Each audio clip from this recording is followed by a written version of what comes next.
नमस्ते स्टूडेंट, कैसे हो? उम्मीद है आपकी तैयारी अच्छी चल रही होगी।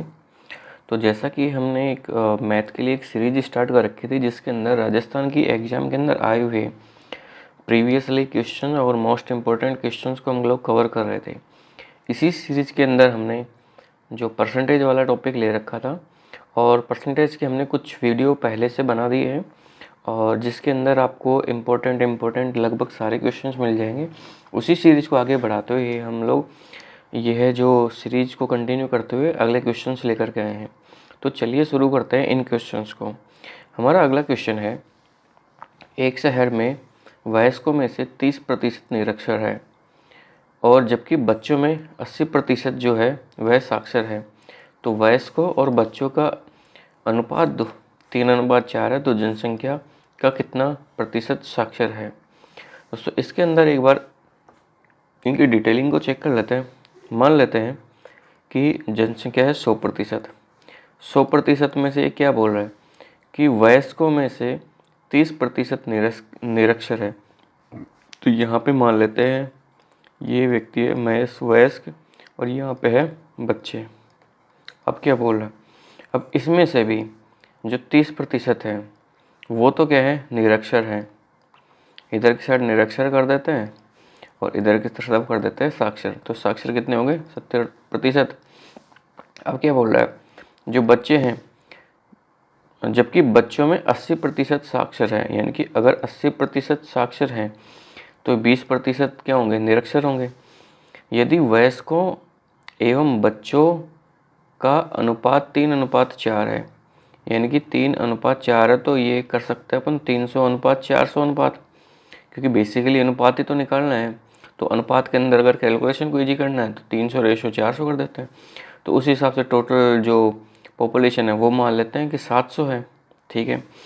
अब आगे क्या बोल रहा है कि जनसंख्या का कितना प्रतिशत साक्षर है। ठीक है। अब देखो साक्षर का रेशो निकाल लेते हैं एक बार, या फिर निरक्षर का निकाल लो, उसमें से बच्चे माइनस करने के बाद में साक्षर वाले निकल जाएंगे। तो एक बार अपन ये देख लेते हैं क्या पूछ रहा है, ये साक्षर। तो साक्षर को लेकर के देख लेते हैं। देखो 300 का 70% कितना होगा, 300 × 70/100, तो ये कितना हो जाएगा, 210। यहाँ पर अगर बात करें बच्चों की, तो बच्चों का 400 का 80% कितना होगा, 400 × 80/100 कितना हो गया, 320। तो ये जो है 210 और 320, यह टोटल 700 में से क्या है, साक्षर व्यक्ति है। तो परसेंटेज आसानी से निकाल सकते हैं। देखो दोनों का टोटल क्या होगा, दोनों का टोटल हो जाएगा, जोड़ेंगे तो 0, 3 और 5, कितना गया, 530। परसेंटेज निकालना है, किस में से निकालना है, 700 में से निकालना है। तो डिवाइड बाय में कर देंगे कितना, 700, और परसेंटेज के लिए क्या कर देंगे, मल्टीप्लाई 100 कर देंगे। 2 0 से 2 0 गई।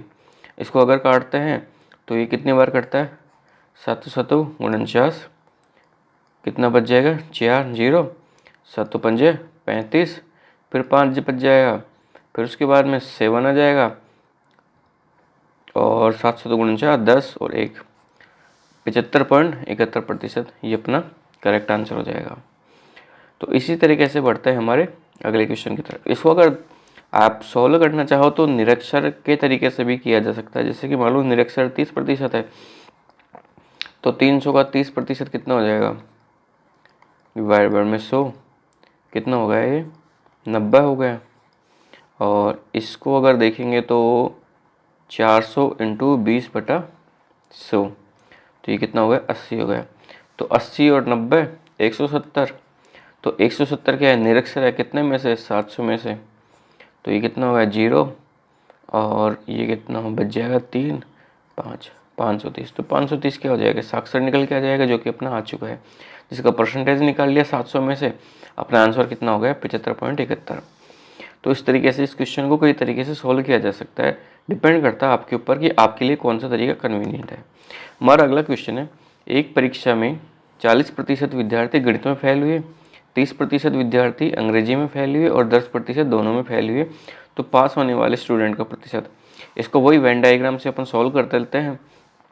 तो देखो वेन डायग्राम में ये तो मान लेते हैं अपने पास में है मैथ वाली सब्जेक्ट के हैं, और ये मान लेते हैं इंग्लिश वाली सब्जेक्ट में।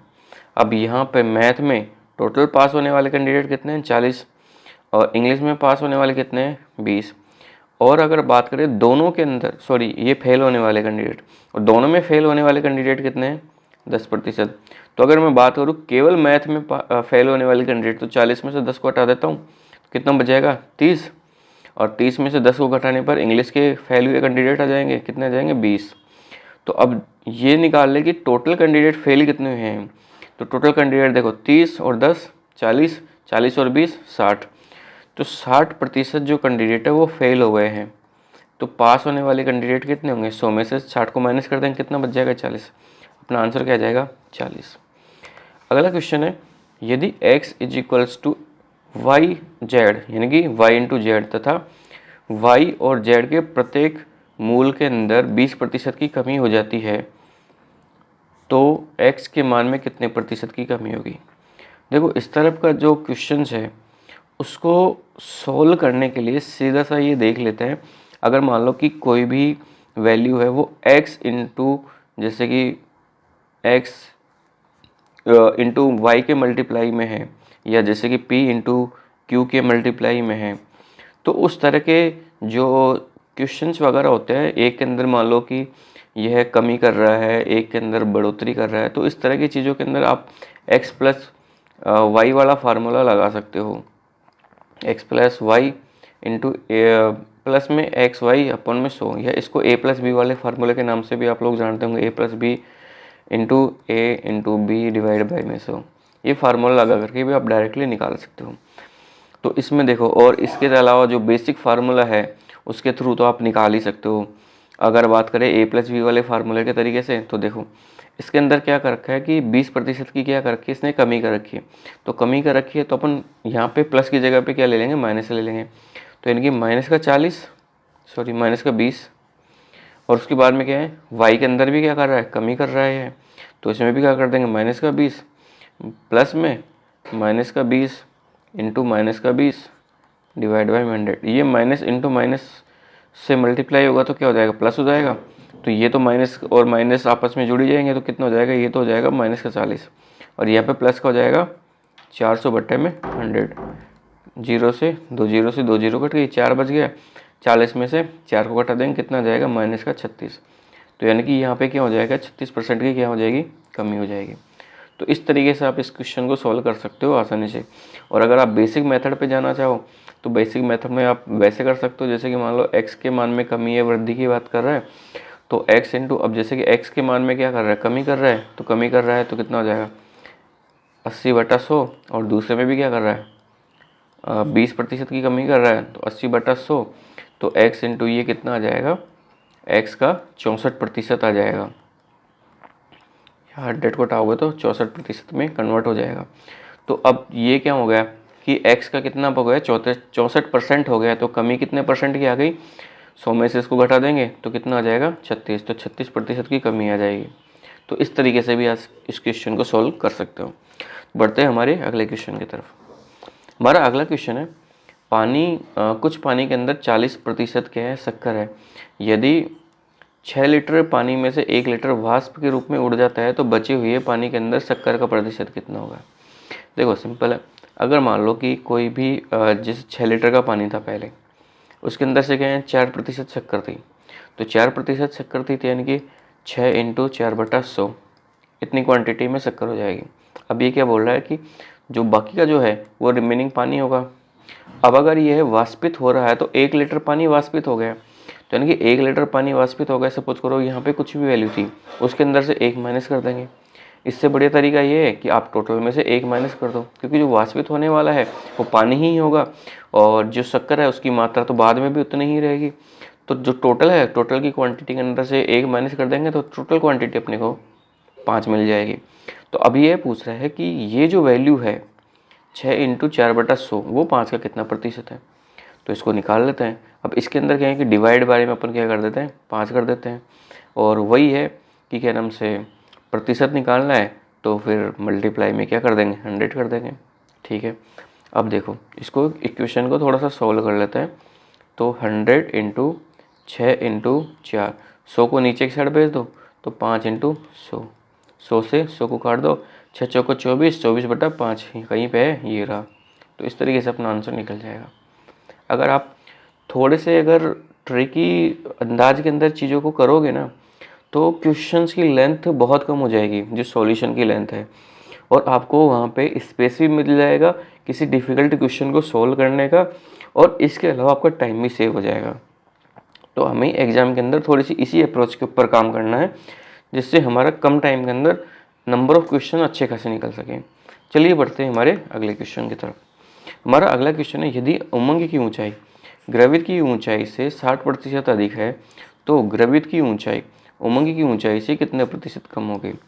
देखो यहाँ पे तो ले लेते हैं उमंग, और यहाँ पे ले लेते हैं ग्रवित, ठीक है। अभी क्या बोलो, उमंग की ऊंचाई ग्रवित की ऊंचाई से 60% अधिक है, ग्रवित की ऊंचाई 100 है, तो यह कितनी हो जाएगी 160, ठीक है। तब क्या बोला, तो ग्रवित की ऊंचाई उमंग की ऊंचाई से कितना प्रतिशत कम है, ग्रवित की ऊंचाई इसकी ऊंचाई से कितना प्रतिशत कम है। तो देखो कम तो कितना है, 40 है, लेकिन 40 का परसेंटेज किस में से निकालेंगे, 160 में से निकालेंगे, क्योंकि यह उमंग की ऊंचाई के रेस्पेक्ट में पूछ रहा है। तो 40 डिवाइड में 160 इंटू में 100, ठीक है। ये तो कितना कट जाएगा, 4 बार, और ये हो जाएगा 25। शायद इसके अंदर कुछ गड़बड़ कर दी। अच्छा, 160 में से 100 जाएंगे तो आएगा 60, तो इसको हटाता हूँ मैं एक बार। देखो ये माइनस करेंगे तो आ जाएगा 60। किसके रेस्पेक्ट में निकालना है, 160 के रेस्पेक्ट में निकालना है, और मल्टीप्लाई में परसेंटेज निकालने के इंटू कर देंगे 100 से। देखो 1 0 से तो 1 0 कर देते हैं, 2 से इसको काट देते हैं, कितने बार, 3 बार, और ये कितने बार कट जाएगा, 8 बार कट जाएगा। अब इसको भी काट देते हैं 4 से, ये 4 से 2 बार कट जाएगा, ये 25 बार कट जाएगा। 25 ये 75, 75/2, 75/2 कितना होता है अपना, 75/2 होता है 37 सही 1/2। तो ये कितना हो जाएगा अपना, 37 सही 1/2 आ जाएगा। 37 सही 1/2 या 75/2 या 37.5%। तो इस तरीके से ये अपना क्वेश्चन सॉल्व होता है। हमारा अगला क्वेश्चन है, एक महाविद्यालय में भौतिक तथा रसायन शास्त्र की सीटों का अनुपात 2:3:4 है, और सीटों में क्रमशः इतने प्रतिशत की बढ़ाने का प्रस्ताव हो, तो बढ़ी हुई सीटों का अनुपात कितना होगा। सिंपल है, देखो पहले अनुपात कितना था, 2:3:4। अब ये सभी के अंदर इंडिविजुअली बढ़ोतरी कर रहा है, तो एक काम करते हैं कि इनको बढ़ा करके और फिर सीधा रेशो निकाल लेते हैं, थोड़ी कैलकुलेशन भी ईजी हो जाएगी। तो देखो 2 × 140/100, यह पहली वाली सब्जेक्ट के अंदर बढ़ोतरी हो गई। दूसरी वाली के अंदर कितना हो जाएगा, 2 × 120/100, और अनुपात में फिर तीसरी कितनी है, 4 × 110/100। तो ये बढ़ी हुई सीटें आ गई हैं। अब देखो 100 से 100 तो सबके अंदर काट दो, 1 0 से 1 0 को और काट दो। इसके अलावा क्या क्या काट सकते हैं, 4 को काट दो, 4 तिया 12, और इसको एक बार कट जाएगा और ये एक बार कट जाएगा 7 बार। तो कितना आएगा, 7:3 × 6:11। कहीं है ऑप्शन में 7:6:11, कुछ गड़बड़ कर दी है, 3 सॉरी यहाँ पे 3 है, तो 3 × 9, 3 × 3 9 हो जाएगा। तो ये 7 9 11, 7 9 11 ऑप्शन नंबर बी। हमारा अगला क्वेश्चन है, 2 प्रत्याशी है ए और बी के मध्य चुनाव में ए ने कुल डाले गए मतों का 61% प्राप्त किया और 3806 मतों से चुनाव जीत गया। कोई अवैध मत था नहीं, तो टोटल मतों की संख्या कितनी, यानी 100% की वैल्यू अपने को निकालनी है, ठीक है। देखो इसके अंदर मान लो कि अगर ए को 61% मिलते हैं, तो बी को कितने मिलेंगे। देखो टोटल वोट कितना है, 100%। 100 में से एक को मिल गए 61%, तो बी को कितने मिलेंगे, 100 में से 61 को घटा देंगे, कितना आ जाएगा 39%।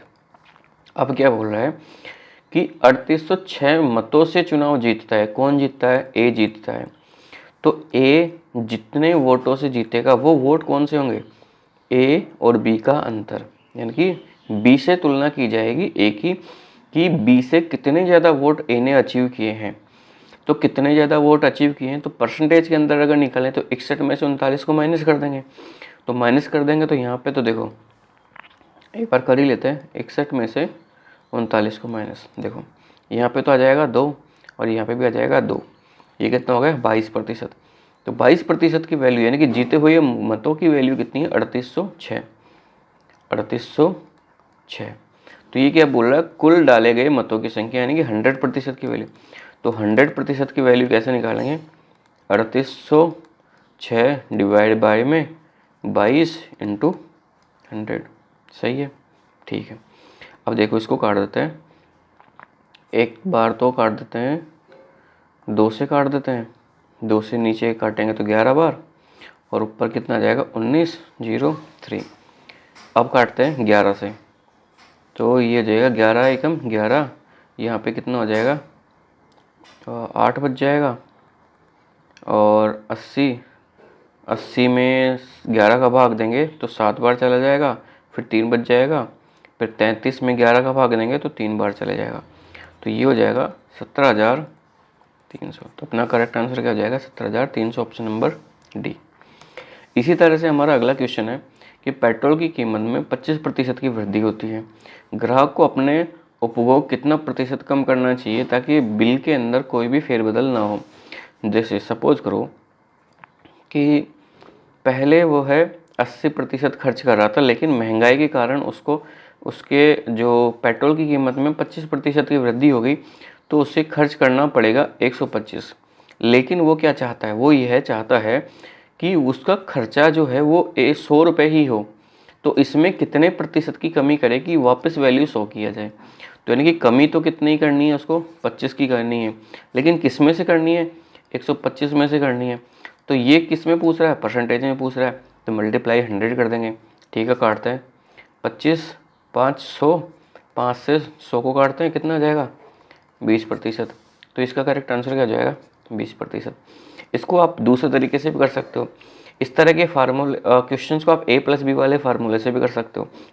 देखो जो रिजल्टेंट जो बढ़ोतरी या कमी है वो यहाँ पे आ जाएगी, वो कितनी है? 0 है, क्योंकि अपने को 0 रखनी है। अब ये क्या बोल रहा है कि A+B के अंदर जैसे कि एक के अंदर वृद्धि हो रही है तो दूसरे के अंदर ऑब्वियस सी बात है और कमी होगी, तो अपन माइनस साइन ले लेंगे उसकी जगह पे। तो 25 माइनस 20, यहाँ पे माइनस हो जाएगा 25 इंटू B/100। ठीक है, अब देखो ये जो वैल्यू है इसको इधर साइड ले आएंगे तो ये प्लस में बदल जाएगा। ठीक है, और एलसीएम ले लेंगे फिर 100 का एलसीएम ले लेंगे तो यहाँ पे भी मल्टीप्लाई 100 हो जाएगा, तो 100 भी हो जाएगा और ये 25 भी हो जाएगा। 100 भी और 25 भी कितना हो जाएगा? 125 भी। तो 125 बी बटा 100, तो 125 बी बटा 100 बराबर में कितना है? 25। तो b बराबर में कितना आ जाएगा? 25 इंटू 100 डिवाइड बाई में 125। ये यही तो है, 25 बटा 125 इंटू 100, रिजल्टेंट कितना आ जाएगा? 20%। सिंपल है। चलिए बढ़ते हैं हमारे अगले क्वेश्चन की तरफ। हमारा अगला क्वेश्चन है, एक प्रतियोगी जो 20% अंक प्राप्त करता है तो वह 10 अंकों से असफल हो जाता है। यानी कि अगर वह 20% अंक में अगर 10 अंक और जोड़ दे तो वह पास हो जाएगा। ठीक है, लेकिन अन्य प्रतियोगी जो 42% अंक प्राप्त करके उत्तीर्ण अंकों से 12% अधिक प्राप्त करता है। ठीक है, अब देखो 42% वह अंक प्राप्त कर रहा है, लेकिन 12% जो पासिंग मार्क्स है उससे भी ज़्यादा अचीव कर रहा है। तो यानी कि 42 में से अगर 12 घटा दिया जाए तो पासिंग मार्क्स निकल के आ जाएंगे। तो 42 में से 12 घटाएंगे तो कितना आ जाएगा? 30%। तो यानी कि ये है, यह भी पासिंग मार्क्स है और जो 30% है वो भी पासिंग मार्क्स है, तो दोनों बराबर होंगे। ठीक है, अब ये क्या बोल रहा है कि अधिकतम अंक कितने हैं? तो देखो यहाँ से क्या होता है कि मान लेते कि x का 20% और जो पासिंग मार्क्स है वह कितना है? 30%। तो यहाँ से क्या है, x की वैल्यू निकल कर के आ जाएगी अपने पास में। ठीक है, अब देखो इस वाली वैल्यू को ले जाते हैं इधर की साइड तो माइनस में बदल जाएगी। लघुत्तम कितना आ जाएगा, 100 आ जाएगा।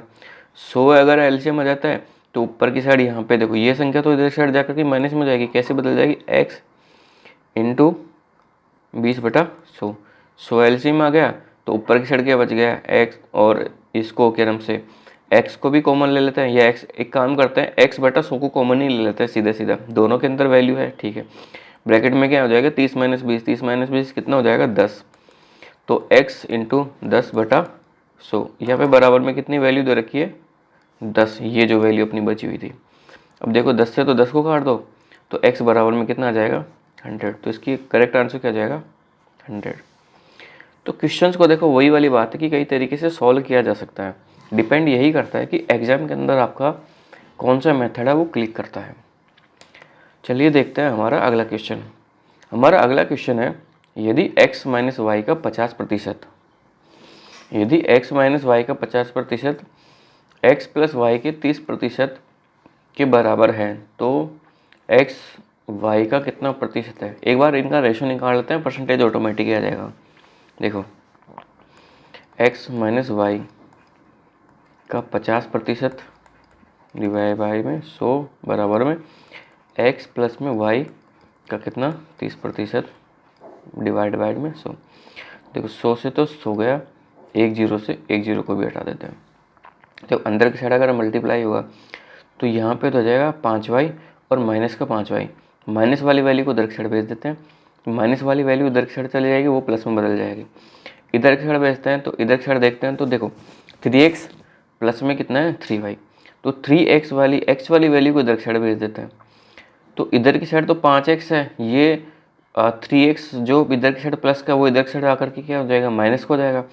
तो 5x में से 3x का अगर कम हो जाता है तो कितना बच जाएगा 2x। अब इधर की साइड y जो है वह है किस में है माइनस में, उधर की साइड जाके किस में हो जाएगा प्लस में हो जाएगा। तो 5y प्लस में 3y कितना हो जाएगा 8y।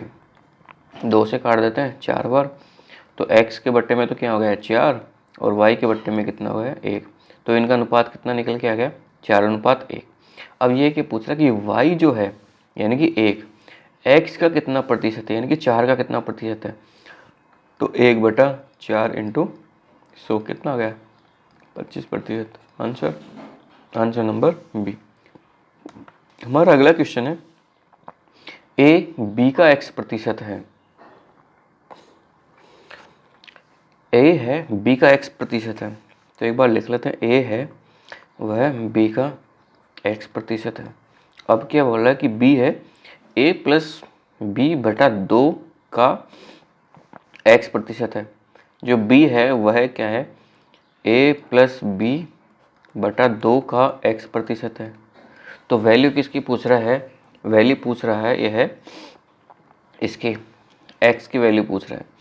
तो देखो इस तरह के क्वेश्चंस के अंदर हम लोग ये चीज़ कर सकते हैं कि जो bx है, तो जो bx की वैल्यू है अगर उसको सॉल्व करते हैं तो ये देखते हैं कि इस इक्वेशन के अंदर देखो, इस इक्वेशन के अंदर 3 वेरिएबल है, इस इक्वेशन के अंदर 3 वेरिएबल है, लेकिन अपने पास में टोटल इक्वेशन कितनी है 2 है।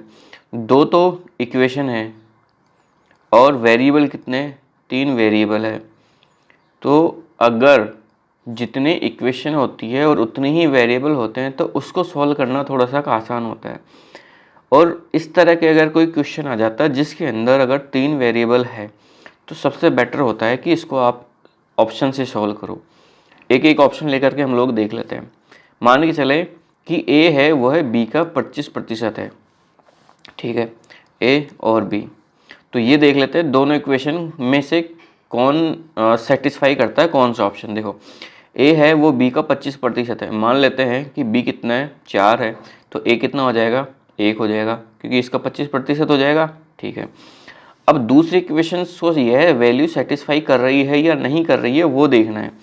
देखो b है उसके बाद में यानी कि 4 की वैल्यू आनी चाहिए किससे a प्लस बी यानी कि 5 डिवाइड बाई में 2 और इसका भी क्या है 25%, ये बराबर होना चाहिए। अब ये देखना है कि 4 इससे आ रहा है कि नहीं आ रहा है। 4 इससे नहीं आएगा क्योंकि नीचे की साइड क्या है अपने सम संख्या है, और ऊपर की साइड अगर सम से काटते हैं तो पॉइंटों के अंदर कुछ वैल्यू आएगी, तो ये इसको सेटिस्फाई नहीं करेगा। दूसरा ऑप्शन लेके देखते हैं 50%, यानी कि ए और बी की वैल्यू 2 है तो ए की वैल्यू कितनी हो जाएगी 1 हो जाएगी। अब यह देखते हैं कि जो बी का मान है 2 वह दूसरी वाली इक्वेशन से आता है कि नहीं आता है। ए प्लस बी डिवाइड बाय में 2 का x%, यानी कि ए प्लस बी 3 डिवाइड बाय में 2, उसका x% कितना 25/100। इससे भी ये सॉल्व नहीं होगा क्योंकि यहाँ पे जो वैल्यू है वह 3 के मल्टीप्लाई में आएगी, जबकि बी की वैल्यू कितनी है 2 है। तो यहाँ से ये जो ऑप्शन है ये भी सूटेबल नहीं है। अगर बात करें सी की तो देखो ए और बी, ए है बी का 75% है, तो ये मान के चलते हैं कि बी की वैल्यू 4 है तो ए की वैल्यू कितनी हो जाएगी 3 हो जाएगी। तो अपनी ये दूसरी इक्वेशन को सेटिस्फाई करवा के देखते हैं। ए प्लस बी यानी कि 3 + 4 कितना हो गया 7, 7 डिवाइड बाय में 2, उसका 75% यह है। तो 75% ये भी क्या है कि एग्जैक्ट ये वाली वैल्यू 4 वाली वैल्यू लेकर के नहीं आएगा। तो इस वजह से क्या है कि अब हम लोग इसी वजह से अब एक लास्ट ऑप्शन लेकर के देखते हैं 100%। मान लेते हैं ए बी का 100% है। अगर मान लो कि बी की वैल्यू 1 है तो ए की वैल्यू भी कितनी होगी 1। तो ये देखते हैं कि ये जो इक्वेशन है इसको सेटिस्फाई करती है या नहीं। ए प्लस बी कितना हो जाएगा 2 डिवाइड बाय में 100, और इसका 100% निकालते हैं वो 1 आता है कि नहीं। 2 से 2 कट जाएगा, 100 से 100 कट जाएगा, 1 आ जाएगा। तो इनकी बी की वैल्यू 1 आ जाएगी इस वाले ऑप्शन से। तो इसका करेक्ट आंसर क्या हो जाएगा ऑप्शन नंबर डी। तो इस तरह के जो कई बार क्वेश्चन आते हैं तो उसको ऑप्शन की हेल्प से करना बहुत आसान रहता है, बजाय अपने जो कैलकुलेशन वगैरह है उनके अंदर पढ़ने से। हमारा अगला क्वेश्चन है, एक बार ऑप्शन को दिखा देता हूँ। हाँ ठीक है, देखो अगला क्वेश्चन है, एक व्यक्ति अपनी आय का 10% बचत करता है। ठीक है, यदि आय में 20% की वृद्धि करता है तो वह अपनी आय का 15% बचत करने का निर्णय लेता है, तो उसकी बचत में प्रतिशत कितना होगा। देखो मान लो कि उसकी आय कितनी थी 100% थी। अब आय में से क्या काम करता है वो 10% की बचत करता है, तो यानी कि 10% की बचत करता है तो खर्चा कितना करता है 90%। अब उसकी आय में 20% की वृद्धि हो जाती है। ठीक है साहब, 20% की वृद्धि हो गई तो वह अपनी आय का 15% बचत करने का निर्णय लेता है। तो उसकी जो आय कितनी थी, उसकी आय थी, अब देखो इसके अंदर क्या है कि जो है पहले वो कितना करता था 10% की वह क्या करता था बचत करता था, लेकिन अब ये क्या बोल रहा है कि ये 15% बचत करने का निर्णय लेता है। अब ये जो टोटल आय है वो कितनी हो गई इसकी 120। 120 में से अगर 15% निकालते हैं तो इसका 15% कितना आ जाएगा, 1 0 से 1 0 काट देते हैं, 5 से काट देते हैं 3 बार, और ये कट जाएगा 2 बार, यहाँ से इसको कट जाएगा 6 बार, कितना आ गया 18। अब देखो पहले उसकी बचत कितनी थी 10, अब कितनी हो गई 18, तो बढ़ोतरी कितनी हुई है 8 की बढ़ोतरी हुई है। अब ये पूछ रहा है कि पहले के कंपैरेटिव में कितने प्रतिशत की वृद्धि हुई है, तो पहले कितनी थी 10, इंटू में कर देते हैं 100, कितना आ जाएगा 80%। तो अपना करेक्ट आंसर क्या हो जाएगा 80%, ऑप्शन नंबर सी। तो इस तरीके से आज के क्वेश्चंस को यहीं पे वाइंड अप करते हैं, और हमारे अगले वीडियो के अंदर इसी सीरीज़ के जो आगे के क्वेश्चंस है उसको हम लोग कवर करेंगे। तो वीडियो देखने के लिए आपका बहुत बहुत धन्यवाद। जय हिंद, जय भारत।